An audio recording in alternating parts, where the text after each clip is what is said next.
জানো তো ঠান্ডাটা একটু বেশি পড়েছে, ঠান্ডাটা বেশি পড়ার জন্য রাতে আর রান্না করতে ইচ্ছে করছে না। বাড়ি ফিরতে ফিরতে অনেকটাই লেট হয়েছিল, প্রায় 9:30 10টা বেজে গেছিলো।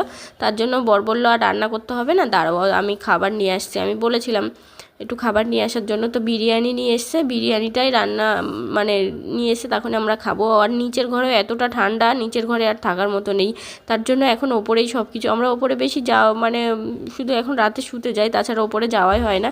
তো আজকে বাড়ি এসেই হাত পা মুখ টুক ধুয়ে ওপরে গেছিলাম, আর নিচে নামিনি। ওর পাপা খাবারটা নিয়ে ওপরে গেছিলো, ওপরেই খাওয়া দাওয়া করে থেকে মানে একবারে এই বাসন কোসন নিয়ে নিচে নেমেছি মানে পরের দিন সকালবেলা। তারপর দেখো মাম্মাম একটু ভিডিও করে দিচ্ছিলো, আমি আর মাম্মাম একটার থেকে খেয়েছি আর ওর পাপা খেয়েছে। কিন্তু ধনেপাতার চাটনিটা দেয়নি, এটা আমার একটু খারাপ লাগছিলো। বিরিয়ানির সাথে ধনেপাতার চাটনিটা না দিলে না এখন একটুও ভালো লাগে না। তারপরে দেখো ঢেলে হাতটা একটু ধুয়ে নিলাম, হাতটা ধুয়ে মাম্মামকেও খাইয়ে দিলাম, আমিও খেলাম। মাম্মাম তখন একটু ভিডিও করে দিচ্ছিলো, এখন একটু বড় হয়েছে তো